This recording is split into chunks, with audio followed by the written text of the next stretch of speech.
One Piece, capítulo 1069, o desejo de todas as coisas neste mundo. Galera, One Piece está realmente chegando ao fim, mas ainda tem muito caminho pela frente. E neste capítulo está um ritmo frenético, várias revelações bombásticas, e uma delas é o segredo das Akuma no Mi. Se você quer saber de onde vem as Akuma no Mi, então se liga no vídeo que vou contar tudo em detalhes, este que foi o melhor capítulo de One Piece. Mas antes de ir para o vídeo, deixa o gostei se ainda não deixou e se inscreva aí para sempre saber dessas bombas. Na capa, vemos um navio escrito Mads que aparenta ser um centro de pesquisa. Dufeld, o deus da fortuna, está na capa, também conhecido como Rei Tubarão Agiota, pois é galera. Pode ser que isso seja o fato pela qual a SSG não sobreviveu muito tempo, esquemas obscuros. Uma curiosidade bem interessante sobre ele é que ele estava entre os convidados da festa do chá da Big Mom no arco da ilha Whole Cake. Para quem não lembra, foi quando Sanji foi forçado a se casar com Pudding. O capítulo já inicia com um tumulto em Egyad após Luffy ter dado um soco em um dos Punk Atlas. Luffy pede para Chopper que examine A, mas ele diz que esse é um trabalho para o Frank e não dele. Luffy pergunta o porquê do cara do pombo está em Egyad, Luffy responde, naturalmente porque aquela é uma ilha do governo. Após Luffy ver que Atlas está caída inconsciente no chão, logo ele fala que pelo simples motivo dela ter dado comida a eles é o suficiente para atacar Rob Luffy. Rob Luffy tenta atacar Luffy, mas é impedido por Kaku e Stussy. Eles dizem que precisam de permissão da marinha para lutar, já que Luffy é um Yonkou e de qualquer forma isso poderia se tornar uma guerra generalizada.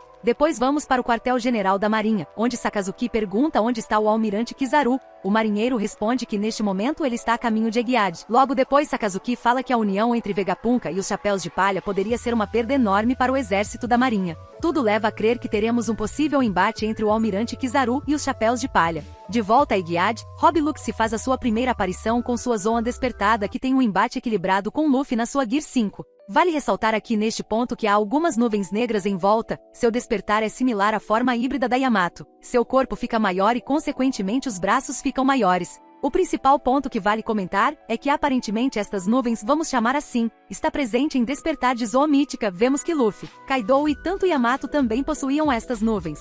Mas não aparentemente Luffy também possui, o que gera uma pergunta, será que é realmente a mesma coisa que vemos em outras Akuma no Mi míticas?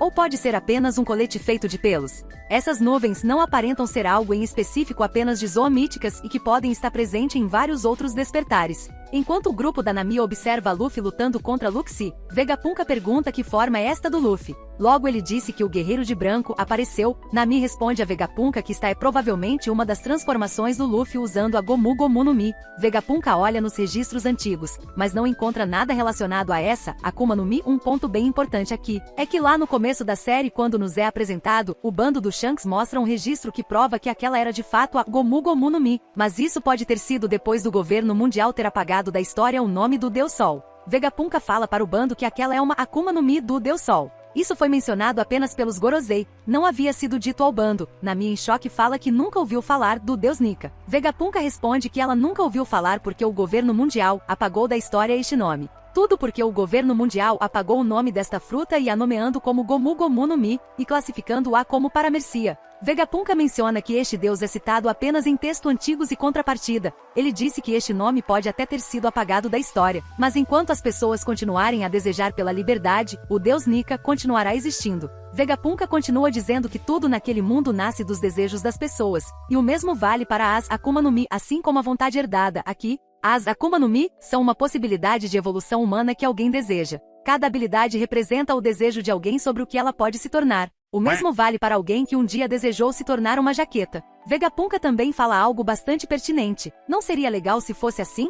Não seria ótimo se eu não fosse assim? E como essas habilidades são antinaturais, exatamente por isso que não são coisas deste mundo que a natureza simplesmente os odeia. O que gera mais perguntas do que resposta. Até certo ponto, nas palavras de Vegapunk, isso é um futuro em que alguém deseja e as pessoas estão vivendo neste futuro que alguém desejou. Por esse motivo são antinaturais e odiadas pelo mar, a mãe de toda a natureza. Com essas palavras, Vegapunk continua dizendo que os usuários de Akuma no Mi são seres que vivem em um mundo diferente do que as pessoas imaginam. Esta é uma hipótese de Vegapunk, pode ser que tenha algo faltando ou mesmo que não tenhamos entendido as nuances dadas. A fandom tinha 3 possibilidades, a primeira é que eram algo criado, segundo, advindas de árvores importantes e a terceira seria basicamente a hipótese de Vegapunk. O bando fica extremamente atordoado, inclusive Robin que fica ainda mais perplexa ouvindo a explicação de Vegapunk. Durante esta explicação temos um paralelo interessante de Luffy e Rob Luxie quando tiveram seu primeiro embate logo na cena seguinte. Sentomaru aparece com os Serafins e pergunta a Vegapunk o que ele deve fazer. Assim que Vegapunk diz a ele o que deve fazer, Sentomaru entra em um impasse. Se ele enfrentar a CP9 ele vai se tornar um inimigo do governo, mas Vegapunk lembra a ele que foi ele quem o acolheu, e logo depois Sentomaru pede algo a Luffy, que leve o Vegapunk com ele e Luffy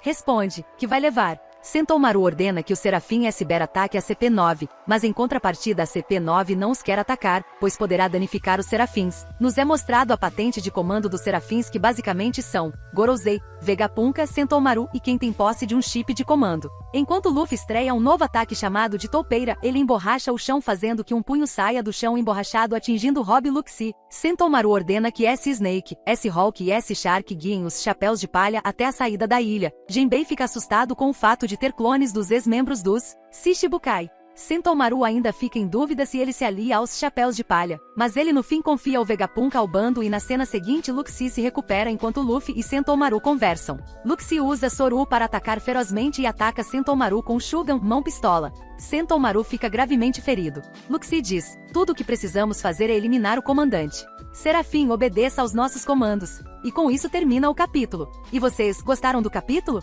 Comentem as suas opiniões sobre o capítulo. Não se esqueçam de deixar o seu gostei. E é isso, nós ficamos por aqui e até a próxima. Tchau!